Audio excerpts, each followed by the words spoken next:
Hey guys, welcome to another episode, once again, Behind the Visual with Mark Hansen, the podcast where I interview all those people responsible for creating the images and videos you see out in your world every single day. I, of course, am your host, advertising and lifestyle photographer Mark Hansen. And today, my guest is Jeff Bentley. He is the Chief Creative Officer and co-founder of Blue Sea Advertising.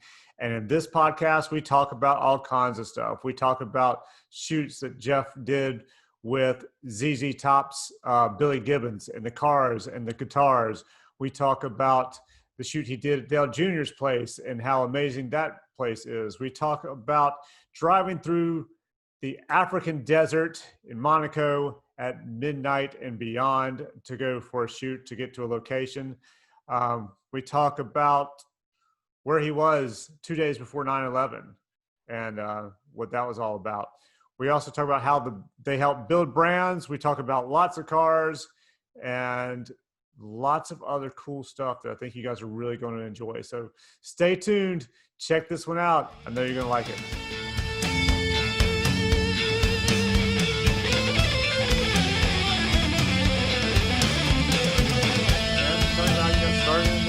Tell me how Blue Sea came about. I wanted the whole deal.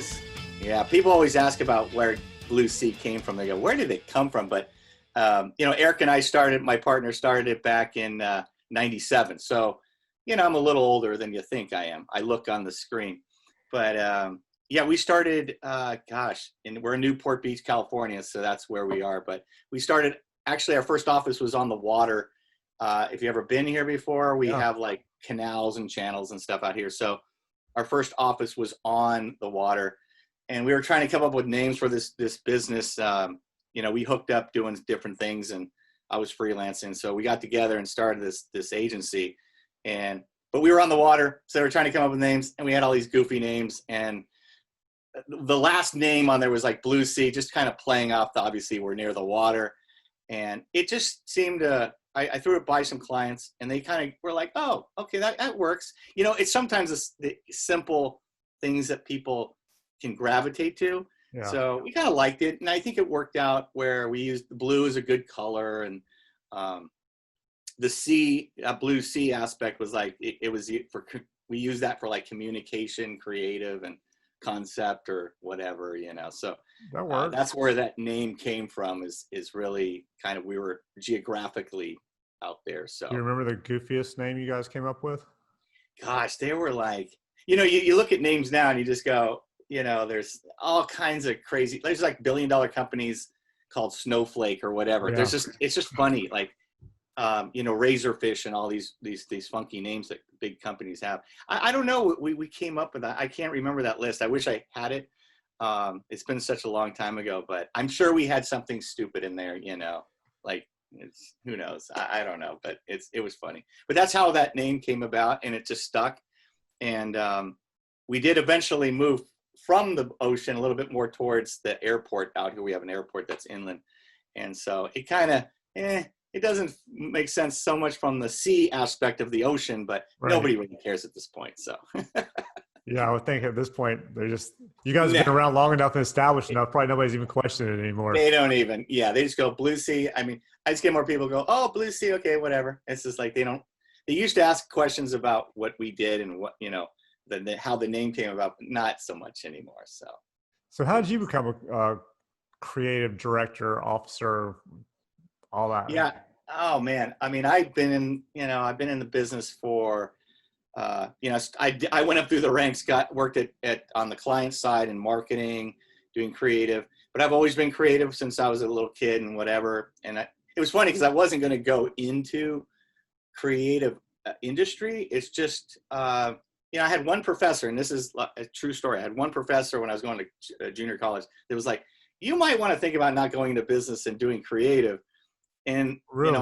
My parents were set on me doing business, like, oh, whatever, get a business major and be safe or whatever. I was going to ask if you were one of these guys who went in like, I'm going to go in to be a lawyer, and then you end up doing this or something. Absolutely. And I was like, okay, I was taking all these courses, and, I had a plan, right? And then one teacher, I took a couple art courses because I like art, and he's like, dude, you should go and do this, and I'll help you get a scholarship to this. I was like, really? And so from that point, I changed my major and I headed down here. I was in the Bay Area, San Francisco Bay Area, so Palo Alto area. Yeah. And I got in at Long Beach State, which has a great graphic design and art programs down there. So I just decided to go there, and that's kind of where the creative aspect really went perfect with me, and it was just exciting to go into that. And then after that, just when I got out of school, got working, my goal was to get into an ad agency like all us young guys. You just want to go and then win awards. And I finally did make it to a couple agencies and kind of went through the whole process of learning about commercials and radio and all that kind of stuff. And then the agency I was at, I won't name names, but they went out of business. So here I was, but I was already freelancing a little bit. So I just kind of went full force freelance, and I got a lot of clients. And then actually that's where I met Eric, my partner, was that he was a client. And then we started talking, and I was kind of interested in maybe starting something at the time. I was a little younger, probably stupid, but he didn't really want to do it because he had kids. So it was a little bit of a risk, right? Starting a business. So he had an opportunity in Las Vegas to pitch. I don't know if you've been to Vegas with a light show out in Fremont Street. It's kind of the old Vegas. Yeah. Yep. Yeah. They have a light show over that, and all the casinos kind of are like a group, and they put all their money together to market and advertise the light show so people from other areas would go there. So he went out there, I did some creative, he pitched it, we won the business, and that's basically how we started. Really? It was really quick. And then we got into some other automotive business. We got with Hyundai, Motor Americas, started doing a lot of national stuff with those guys. Honda, it just kind of spiraled really quickly. And so that's how we kind of took off from there, and just been going full bore since. So you guys just went into like some major clients right from the start, just about. Yeah. It's just around here, the automotive industry is here. Yeah. Real estate is here, healthcare, hospitality. And then Eric was also into spirits. So we did some work for Smirnoff and, some tequila stuff, so we've kind of touched upon, Blue Sea's kind of weird. We're like, half of us is really corporate, and then half of us, we do a lot of this stuff that's like really like, I'd say like automotive adventure, a little bit more at, what do they call that? Like Monster Energy is like one of the clients. I say Monster probably fits in well with that. Yeah. So we're kind of like split. If you saw like a person, half of us is clean, half of us dirty. So it's kind of, our thought is that we didn't want to go so diverse, but it's just what happened. And I'm a car guy, and Eric's a car guy, motorcycles, and it just kind of fits some of the clientele we had. But we also have, we had other people working with us that wanted to do healthcare and real estate and hospitality. So we always had this kind of yin and yang thing that is probably why we're still here. I was saying, if you can do it all, especially now with all this COVID, people slowing down. Well, the first, I'll just quickly say, like, the first hit for us was 9/11, right? 9/11 came through, and then everybody stopped doing stuff there. It was like, boom, nobody's doing it. Everybody's scared, right? Yeah. So we got through that one. We're like, yeah, great. We had a great run. 2008 comes, boom, recession. That was a gnarly one, but we got through that. Had some good partners and clients that stuck with us, and we stuck with them to keep it going. And then we're like, yeah, here we go again. And then now the pandemic. So we're doing good. We're cranking through it. We're getting through it. But, it's like, it's just like war wounds. You start to learn a little bit how to zig and zag during these things. And we've just gotten good at it. And I, like I said, if we stay focused on what the clients need and help them get through it, then they give back too. So it's kind of a good. Are there different sectors between, like, say, 9/11, 2008, and now that like kept you in business? Like, I would assume like healthcare seems to be something that's continuously going, at least now. One continual thing that seems to be, I have to say, is that, B2B, like technology was good during that time. Tech never stops, right? Yeah. So it doesn't matter what's going on. Tesla's doing awesome, right? Right. Cars will always do, but technology, and people want to see, obviously during that time, Steve Jobs was launching iPhones and all kinds of stuff. So, I'm not going to say it's safe, but tech is always good. We did some tech work. Automotive cars aren't going away. Maybe just gas ones. I hope not, because I like gas cars, but it's me. And I think just the consumer in general, there's just consumer products people want, and they're always going to want during a pandemic or not. Like liquor and corn. I think for most of these things that happen, I think the industries that get hit hard in where people can't spend as much is travel and hospitality. And this one especially is just weird, but I don't, hopefully I went on a plane. I flew on a plane. And I was on 5 I was scared to planes death. in a week and a half. I was on 5 planes. Yeah. See, and when I first went on, I was like, oh, hell, I'm not going on that plane. Yeah. And my wife was like, no, you can go. We can go. So here I am. I'm like wrapping my face and everything, and, once I went through the process, it was a short flight, but at least I got a little sense of like, oh, okay, there's separated people, but nothing's ever for sure, but at least I felt better than I was before. So I would do a study that said that you're safer on a plane basically than just about anywhere else. Yeah. Because everybody's wearing the mask, the way it's filtrated, the system there is filtrated through there, and how often it's filtrated. Absolutely. I guess Americans relying on that because they're not spacing anybody out. When I flew from Charlotte to LA, it was everybody right on top of each other. Yeah. I think it's funny because like back in January, I took a flight to Vegas, and it was during like CES show, a big tech show, right? And everybody on the plane was sick, hacking, coughing. My wife sat next to a guy. I thought he was dying. And this is how we were before. Like we allowed people to go on planes, like literally with like, I don't know if the COVID was there at the time, but we both didn't get anything. But I swear I was going to get something because when I got to the show, everybody was sick, coughing, hacking, and we made it back and I didn't get sick. And you think now when I got on that flight, there wasn't one cough or sneeze. That plane was silent. Oh, and, everybody's afraid to cough or sneeze now. I didn't even want to cough. I was like, oh my God, if I wear this mask, the mask makes me feel like I'm going to cough or something. But boy, it was like, I've never seen a plane so well behaved on that spectrum. So, but I don't know. I think in hopefully this thing with the vaccine, people will start to get on planes after the holidays are going to be done. But I think after, I think things are going to pick up, and I see a better future here for all businesses and moving forward. It's just we got to get through Fauci telling us we're all going to die, and then we'll make it through after that. It's like I love the guy, but it's just kind of come on, you got to stop and start. And I think we're still trying to figure this thing out, but I think the virus is smarter than everybody, right? Yeah.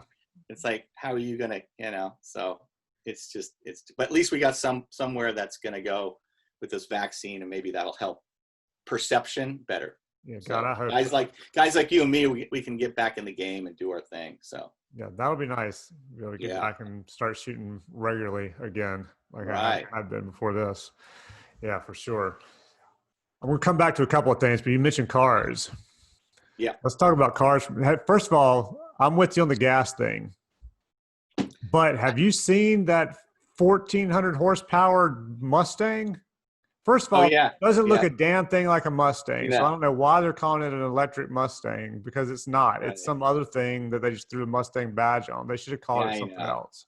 I'm all for the power and all that stuff that they're doing with all the new cars, but like I've been in some electric cars. I've been in some of the that Audi, the BMW, that electric one, and the i8, right? Yeah. I cruised that one. It was cool, but it's silent, right? So everything which is it's cool, but for me, I have a '66 Mustang, so I have a real old one. It's got a V8 in it. It's rumbles. It's stinky, and it hauls ass, but I'm into cars, more like vintage type stuff, but I do like the new stuff. I wouldn't mind a new Dodge, Demon or something. But I think it's 3 miles a gallon, but but it's got ridiculous horsepower. Yeah. That thing is crazy.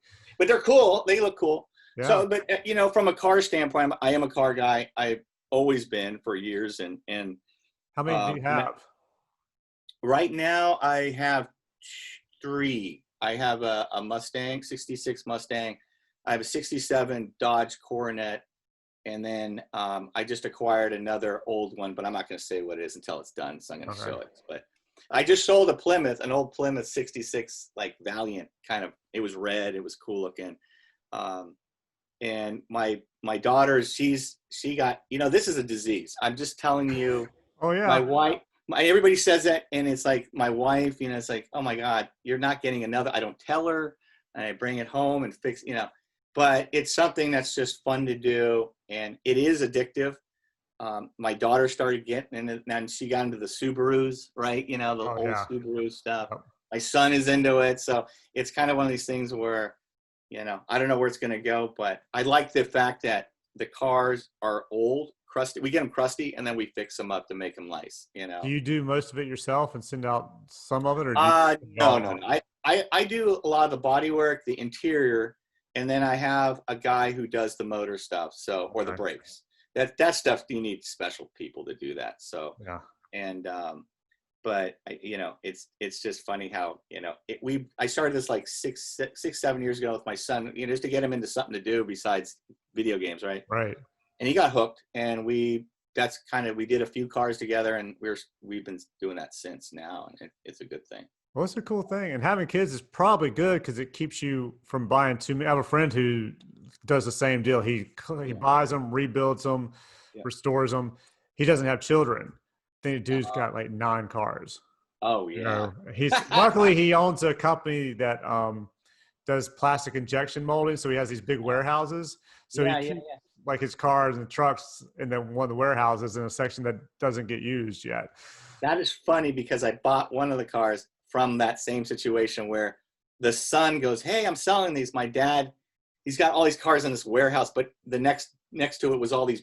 They were doing like fulfillment of parts and stuff, but all these cars were tucked in there because that's where he was buying all these cars and putting them in there. So I'm sure there's a ton of cars out there you can say that are in these warehouses somewhere, right? Yeah. And these old guys have it, and they're probably going to die, and it's like, who's going to know that they're there? It's like the kids maybe, but it's like, that's why I'm wondering, when he dies, who's he leaving all his cars to? Right. The son who sold me one of the cars, he didn't even really care. He was just like, here, really? get it out of here.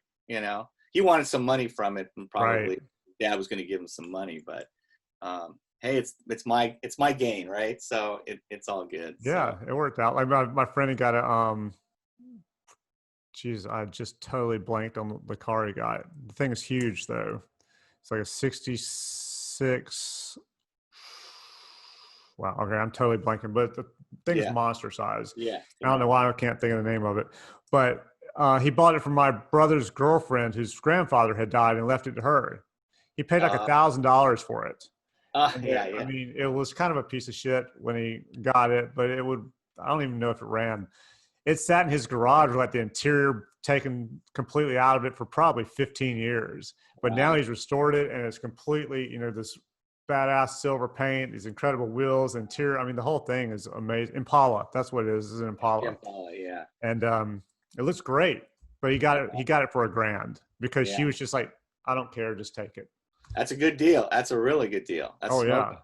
And then people love those Impalas. I mean, I'm not a big fan. I mean, like, I like them. I'm just that's not my gig, but dude, there's so many people who love those cars, most of them are not really the Impalas. I was like, why'd you want the Impala? I mean, but then now that he's done it, I'm looking at him like, okay, it looks, I guess he had a vision for it, and it came through to where even I'm like, all right, that's a cool looking car now.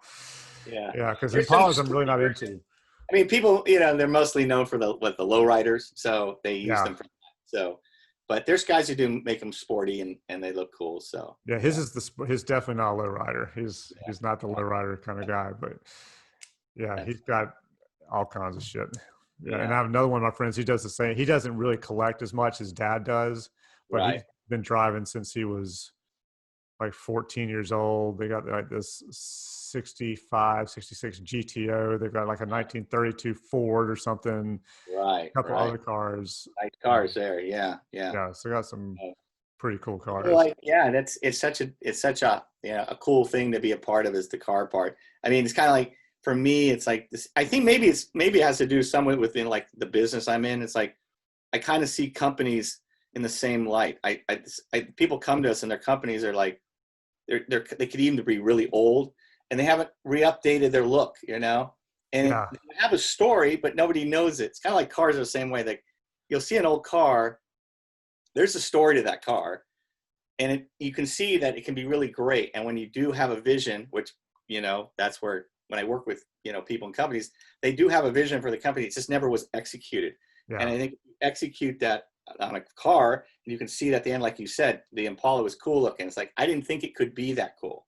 So that's kind of what we, you know, in the same way I think in my business, maybe that's why I'm that way, is that all these companies I work with is like, there's a challenge there. There's a brand vision or a mission or story, and we try to make it come to life. And, you know, hopefully it comes out the other end looking really great, and it can actually make them money and go in the future. So how do you work with companies? So when they come to you and say, hey, we need to say rebrand, we want to rebrand, we haven't done anything in a while. What's the steps you guys go through? Because I'm assuming it's not just like, oh, cool, you're Monster, you're an energy drink. Let's just, I don't know, we'll do this. I think that could be kind of cool. I'm assuming there's way more to it than that.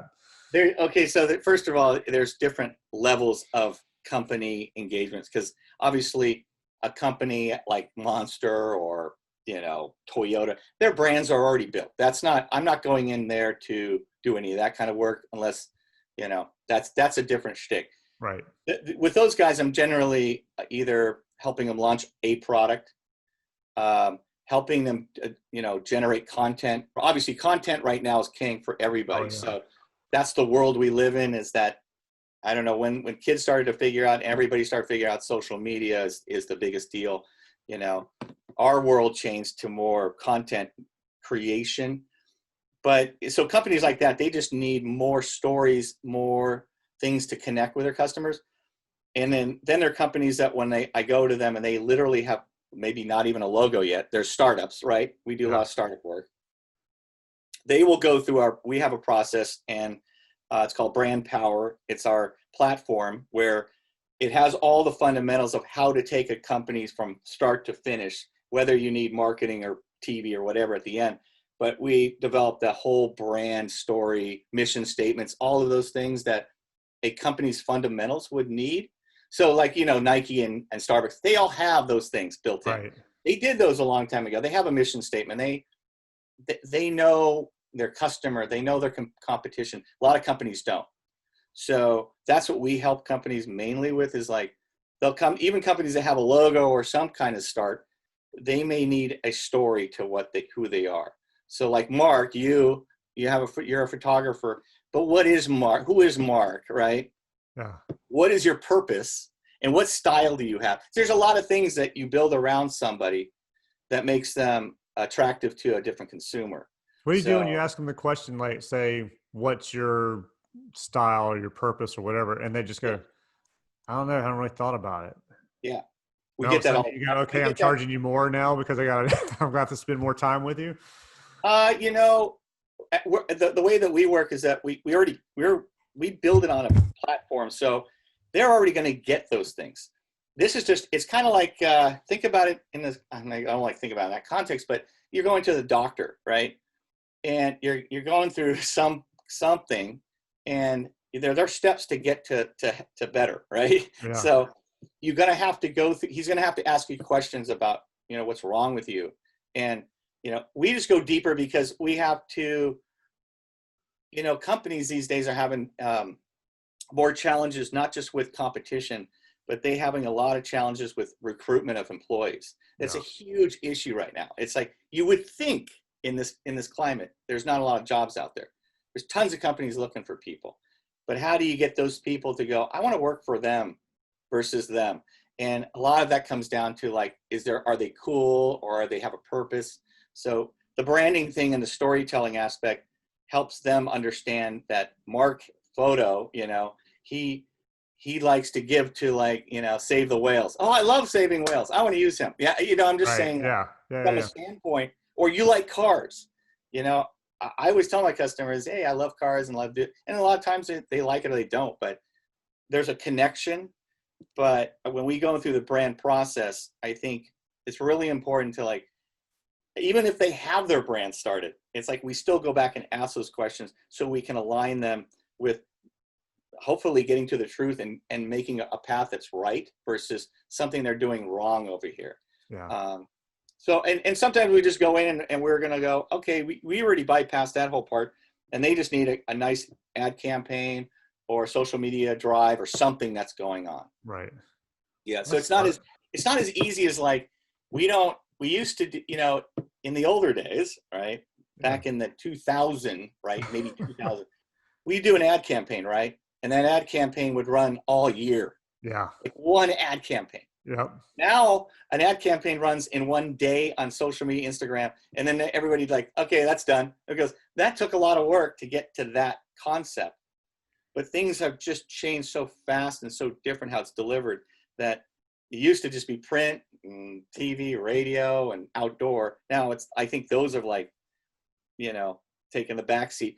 Even though I think cable is really important, being on TV is very important, but the whole social media angle is just, and digital and all of that is really made it so campaigns don't live as long as they used to. Oh yeah. So it is challenging, but from a branding standpoint, I think all companies, at least if I'm going to touch them, should come out with some kind of purpose and mission and story, and also just the look of their company. Like, you look old. Like, I've gone to companies, I said, you're old, and you know it. And your salespeople are saying, we're old compared to, just think about if you were like Tesla, that they came into the marketplace, you're going, oh no, like, they're really cool, right? Yeah. Or techie or whatever. How are you going to fight that? Well, part of it's going to have to be how you look and act and sound as a company. So, I mean, it's kind of like, it's kind of intuitive, but a lot of people don't know that. So yeah, I can see a lot of people just ignoring that completely, not even thinking about it till somebody like you comes along and goes, hey, you guys look pretty old. And then they look at it and they go, oh, yeah. Yeah, I do that to people. I go, hello, just look at your if you just look at your competition and if they're taking your market share, or, it's just like, the interesting one I always look at as an industry that really got turned upside down is like the bedding, the guys who make beds. Like, there are all these like local guys doing advertising, and all of a sudden, like, Casper comes out, or these technology ones, right? You just order online. It's like, that's like a huge, that's like a tsunami to you, right? Yeah. All of a sudden, it's like, oh, I don't need to go to Mattress Firm over here. I'll go to Casper, I'll just order online. I mean, that's where they're very modern, and you look really old instantly. It's like, so it is a challenge for a lot of people now, because obviously after this pandemic, people are going to go, I got to ramp up fast, right? Yeah. You guys are everybody's sitting at home, and we got to, some companies are working now already doing this because they're smart enough to go, hey, we got to keep this thing momentum. But a lot of people are just sitting back, and I hope, they come out of the gates and want to do some really cool stuff after this. And yeah, that's what I'm hoping, is maybe when it's kind of dies down, everybody will start wanting to, like, crank out stuff as much as possible. Talking about Mattress Firm, you think that's a drug laundering front? Dude, there are literally maybe three of them at least within like a half mile radius around here. Like, because there was the other day we actually bought a new bed. We bought a purple, which is actually pretty nice. Purple, there you go. Sure. Yeah. So there are two Mattress Firms within, I'm going to say, a block and a half of each other. Right. I don't know how the hell they're making any money. I mean, I understand there's a huge markup, but still, I mean, there's definitely, there's a need for people that still, obviously, I think with the digital ones, you can't test the bed, right? So you still need the brick and mortar, which I don't know anything really about it. I just noticed in the advertising that there's these companies, obviously Carvana and all these, buy your car, don't even go to a dealership. Like, oh my God. I personally would never buy that way. No. I got to drive the car. I'm a car guy. I got to go test it, feel. But there's a lot of people that go, I already know what I want. Just send it to my house and I'll just pay your ridiculous financing fees and go from there. I don't know how that would work, but I don't either. Well, I mean, we actually went to, I'll let you do that, Mark. We went and tried the bed out and then decided that's what we wanted and then ordered it. But we ordered it from them. But yeah, same thing with cars. There's no way I'm not going to go buy a car without Yeah. trying it. I mean, especially like Carvana where they're used cars. I understand you've done your work and you've looked through them and whatever, but how do I know when it shows up it's not going to blow a gasket, It's the just, next day, and you're going to be I like, know. oh, sorry.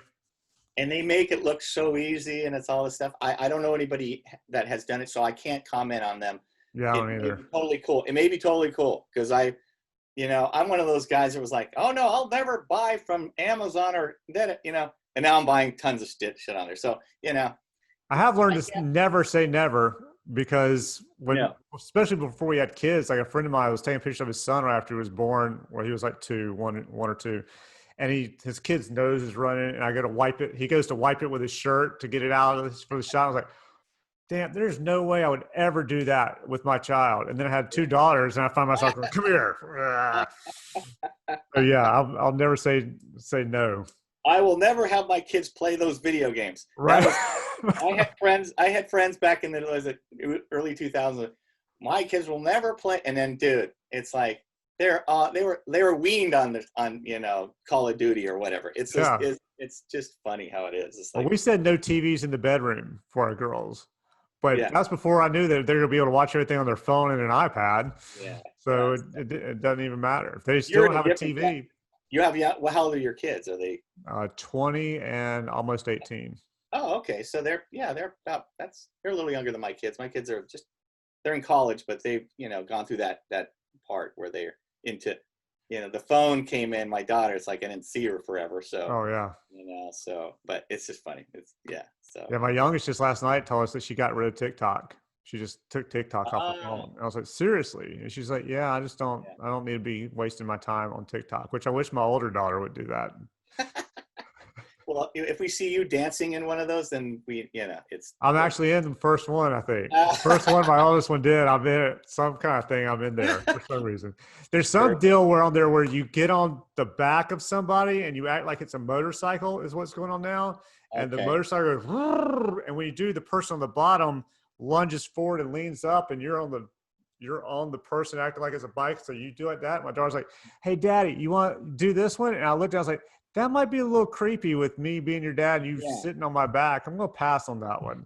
And she looked down and she's like, oh, yeah. Okay. So she went back to her apartment and did it with her roommate, her friend, Yes. one of her roommates yesterday. Yeah, that could have been a career breaker there. That Yeah, could it have. probably wouldn't have been the greatest. The only good thing was they were both wearing hoodies, so you you probably wouldn't have been able to tell it's me. I was like, but I'm not taking that chance. You when you did child portraits, that business would die Oh, quickly. yeah. That's never. No, God, Just kidding. I'd rather go back to shooting weddings than doing child Oh portraits. yeah, the wedding. Yeah, No, those were horrible too. I started off shooting weddings when I was oh 16. I really? don't ever want to do that again. That's Hey, a toughie. yeah, it was not good.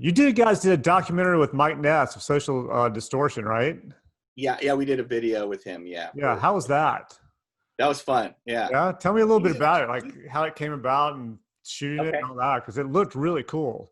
He's we work with a company called Red Cap. They do uniforms. They're like Dickies, but actually the company that owned Red Cap bought Dickies, so that's funny how that happened. But they are so uniforms for guys who work in garages and that kind of thing. So during that time we were working with them, we were getting into more like we needed some craftsman guys to help push the brand, kind of like brand ambassadors basically. Right. And Mike Ness, we brought Mike Ness to them. He liked Did you their guys know brand. him ahead of time? Yeah, my partner knows his agent, and then they got him because he's a local guy, I think, around here. Yeah. And so we got him into the office, and he likes their style. We showed him what we were going to do, and I think for him it's kind of cool because we're basically going to get a little bit behind the scenes of who he was and how he's what he's into. And I didn't know Right. much about him except I know the songs and stuff. But yeah, we set up a shoot with him and kind of went around to different places, got to see his cars. He's a car guy. I didn't realize. I mean, I should know that, but I wasn't really into that style of music, but Eric was, and some other guys, people that know him. And he really resonates with that auto crowd and, like the vintage stuff, right? Yeah. E-buckets and all that kind of older. But we went to his garage. He has like a bunch of cool stuff. He's into all kinds of vintage things. It's not just cars, like bikes, and just he's kind of like, you know, American Pickers on steroids guy. He has Oh, wow. all kinds of cool. He's actually a quite dynamic person when it comes to that part. And then of course he has this music side, which is very personal to him, and how he does that. And he's just a cool cat in general. And then we got to go and travel with him up to Northern Cal from here. And he was driving his old cars, and, you know, they would make it so far and then they would overheat. You know, it was just one of those funny things where I was like, you got balls driving that thing on the freeway, but they did it. And we went to some farm where he has his tractor, and he likes to drive tractors, and, you know, he's a real kind of down to earth guy. And obviously on stage he's more intense. It's just interesting, the difference between, I learned a lot about him because I didn't know much about him at the time. Yeah. Which seems to be a lot when I get in any business. I learn a lot about what they are. And but we got to bring him to Vegas, and he played a show there for the client and all their customers, and at the SEMA show. And he was a good sport for being a guy who's probably not more of that, you know, I would say sponsored type of guy, right? You know, he's a true purist when it comes to his angle of who his brand is. And he definitely let you know if you were stepping, like, don't use me as a puppet kind of guy, right? You know, which I respect. And but it's fun. He's cool. Got to see him play guitar up close, and all his guitars he has, and music. And anybody who's into Mike Ness and Social D's, like, he is the real deal. Like, you know, some people go, no, he is like down to like I said, vintage things. He could tell you all about the things that he has that are like really old. And it was just kind of neat playing old record players and stuff. It's just fun. He was a cool guy. Yeah, it sounds very cool. Yeah, it was neat. How'd you guys decide on who was going to direct it and all that? Do you guys have an in-house thing that does that, or did you go outside? No, we used another shop for a production company called Sweatpants Media. A bunch of great guys, super talented guys. I mean, really great. And they did all that production aspect, but I was there pretty much, you know, directing and doing all of that standpoint. So I've already done a lot of that before. I like to use people that I can see that their quality level and their expertise. I don't like stomping on people, and, you know, they can see the vision. Right. These guys got it, and they did a couple other videos with us with BJ Baldwin. Just made some really cool stuff. Really, really great artist guys. So, and particularly with Mike, you know, he's not a guy who's gonna, you know, want something halfway. It's gonna be kind of all in. Yeah. So they did a good job with him, and I thought it was fun. Did he have say in the editing? Or did he do his part and then he was just out, just tell you don't make him look stupid? Yeah, basically, he was cool. He was like, yeah, and when we showed it to him, he's like, oh, this is spot on. It's like, this is cool, you know. Like I said, it wasn't it wasn't a commercial to him to go sell anything, right? It was just more about, if you didn't know about him and that he's a car guy. He does wear their stuff, and, you know, it's just by chance, you know. It's kind of one of those things that. Yeah, I thought it worked really well. It didn't seem like you were really trying to, like you said, use him to sell anything as much as like, this dude wears it. This is who he is. He wears this stuff. You should wear it too. But he's not up there going, hey, I wear this. You should wear it. I think that's more of like the actual, like, the craftsman and ambassador aspect is that, you know, just by his name and who he is that people get it in a very specific market, not, you know, more like he represents. And I got a couple other guys to be ambassadors who are more focused around the smaller shops. The guy, you know, that's America. I mean, it's mostly small shops, right? Guys are, you know, some of the guys I work with who do stuff for my cars, these are the real deal guys. They know everything about these cars. And you know, it's scary because a lot of them are really old and they're not going to be around. And I don't know who's going to work on my car, but it's like, you know, he really targeted that kind of mindset. And I think it was cool. It was a good run. So. Yeah, I thought it was really, really good. Fun. Yeah. So you're not taking anything over to Counts Customs or wherever? I've been there. I've Have been. you? Have you been to Vegas and gone? I haven't gone there. No, I haven't been to Vegas in a while. But if I do Okay. go to Vegas, I want to at least drive by there. Yeah, And, you can go there. I went. You go into the shop oh, and you they're. can. Okay. Oh yeah, yeah. I mean, they're not there. Right. Oh, yeah. It's not there. But you can go and see all the vehicles, and they have the door where they do all the, all that stuff, and go to Pawn Stars out there, and uh, there's a lot of cool things that, yeah. So they're out there too. So it's pretty funny. But I think Counts Custom. I would have wanted to use them, but they're a little more campy. That I Yeah. don't know. I don't know if people take them totally serious in it, but he does. They do some good work. I've seen some stuff at the car shows. So yeah. Yeah, everything at least was, of course, it's the show. It's the only place I've seen it, so they're only going to show the best stuff. But there are a couple of times I thought, really great work. Don't know that I want your logo on my headrest, Yes. but other than that, I love the car. I don't like those guys in those shows that where they go, well, we're gonna build a car for Mark because he's a photographer. We're gonna put a camera on top of his Oh gas yeah, but he's a photographer, and then they make the handles like made out of film canisters. It's like it's just so cheesy. yeah. But they do that, and people must like it because they do it all the time. Oh So. yeah, I think the people who like it, they probably love it. But it counts custom. The guys I've seen them at SEMA show. They do real cars that are real cool. They've done some really good stuff. I've seen their their paint jobs are really cool. So they're legit. They're legit. Yeah, I've seen some really cool paint jobs come out of those guys where when they show it, they do the close-up shot and they're showing it like, damn, there's some real detail. There's some. Yeah, The dude knows what he's doing. They're the real deal when it comes to build. So, yeah, it's funny. So tell me a little bit about, you guys have been doing a lot of charity work, it seems like lately, from everything I've been seeing on Instagram.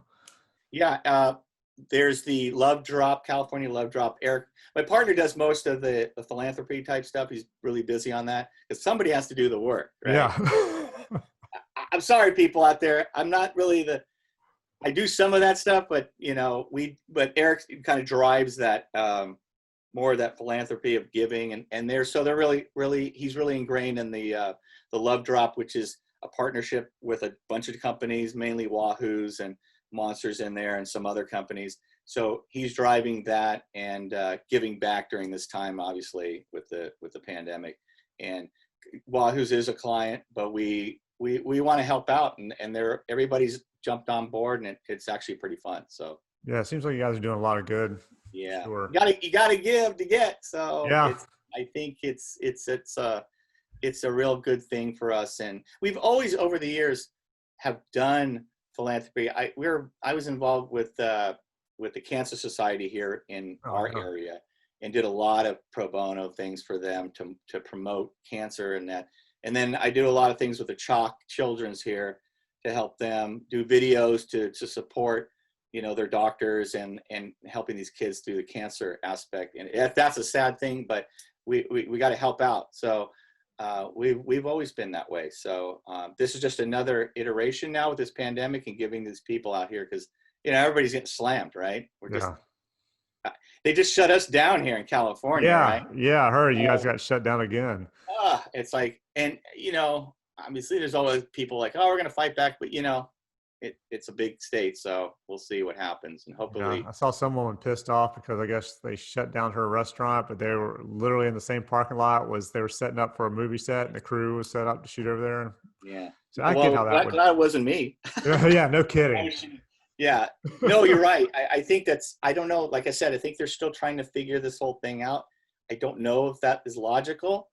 It doesn't sound logical for them. But I don't know. There's got to be some statistics somewhere that are. Maybe it's one of those things where the crew has certain protocols they have to stick to, and they're going to do it because they have so much money to lose if you go and shut them down.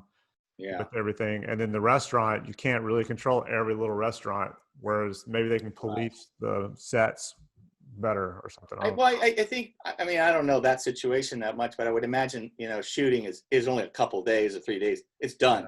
Yeah. The restaurant's going to be there forever. So hopefully, and that's where it's kind of tricky, is that the bars and stuff, people tend to loosen up in those places, and that's maybe where they're seeing. I'm sure they're asking these patients when they come in, like, where were you? Right. Yeah. 4 days ago. Oh, I went to Johnny's Bar and Grill and we didn't wear masks and we hung out. Oh, okay. So I would imagine there's some input onto that, but I don't. Yeah, probably, I don't Supposedly by what this virus, you can get it pretty much. You're never going to not get it. It's like, it's everywhere, right? Yeah, they're saying you catch it through your eyes. What's that? They're saying you could catch it through your eyeballs. Thanks. That's fantastic. Yeah. I wear sunglasses everywhere now, and glasses, because you may be giving it to me right now through the screen. I have never know, man. Hitting it right through. I got COVID from Mark. It's coming through your speakers. It's like, oh my gosh. That's hey, would you ever get those monster commercials or those monsters motion pieces that you guys done? You ever get in one of those cars and drive that thing? Oh, what? Which one? Like the off-road ones that they had? Well, there's a lot of different stuff with those guys off-road, but I think you might be thinking about they sponsored a rally team out of Africa. Yeah. That was just the rally team then. Yeah, they had a mini team with BMW, and we went out to that was a while ago. It was probably about 8, 9, 10 years ago. We went out to Africa to shoot that stuff. That was wild. It was crazy because the Germans, BMW, they test out in the African desert. It's basically really it's on the eastern edge of Morocco. So they have their test facilities out in these dunes and deserts out there. It's pretty wild. Oh wow! And so we flew from here all the way there. How long a flight is that? Well, there's a flight from here to New York, and then you fly from New York to, is it Casablanca? Or I can't remember one of those. And then you have to take these small planes, and then we drove through the desert at night, which was frightening. Oh. I think I wrote my will in my iPhone going, if I make it to this spot, honey, and I don't make it, you guys can have that and this. So that was a wild journey. It was really cool though. But we went with a bunch of crew guys and our Monster Energy guy, and he took us out. We got in this van at some point at midnight, and I didn't know where we were in Morocco, somewhere. And the driver showed up. He looked like George Clooney, good looking guy, but he happened to be one of the racers. So he was one of the rally guys. He's a famous Polish racer. And he gets in, and I go, oh no, we got a race guy driving us through the desert in the middle of the night. And everything there looks like you're in Baghdad. It's a trip. It's a totally trip, man. So, but we made it. The sun came up and we're driving in, and we made it to this fortress kind of thing they have out there. It's like I don't know what they would call it, a Kasbah or whatever, but it's like it's full on, looks like a giant fortress in the middle of the desert. And inside they had a helicopter, they had cars, facility testing going on. Yeah. The German people, they do it right, man. I swear to God, they are very technical, right? So a lot of computers, guys testing things out, and then they would take the cars out into the desert, and then we would go shoot them and do that. That's pretty crazy. Yeah. Damn, man. It's amazing I made it back in one piece. Well, it sounds like a cool trip. Yeah. Yeah, wild for sure.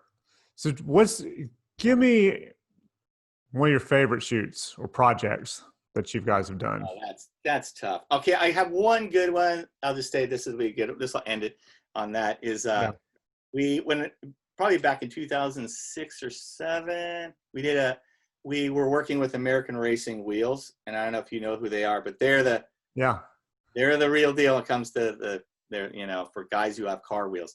Anyways, they there's a couple shoots, but one of them was they came out with a wheel for Dale Earnhardt Jr.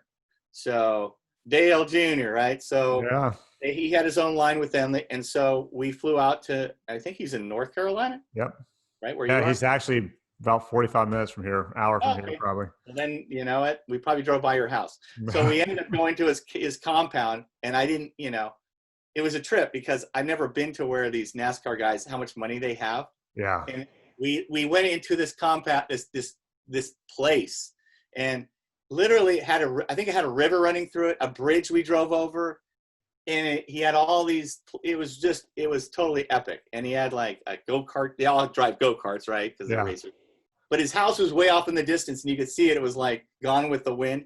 I'm thinking, how big is this? It's like, and then he had his own ghost town there. Like I was gonna say, did you see the cowboy town or ghost town that he's got? Drove through the cowboy town. Yeah, I met his sister and went into where all his cars are, and of course he has a ton of like vintage car, like muscle cars. I love muscle cars. Yeah. And that was a fun shoot with him. We got to do a lot of stuff with him, and he's a serious guy. And that was a real interesting trip for me. Just different, meeting somebody at his caliber and going through the process of the wheels and how he wanted those done, and he's putting his name on it. Right.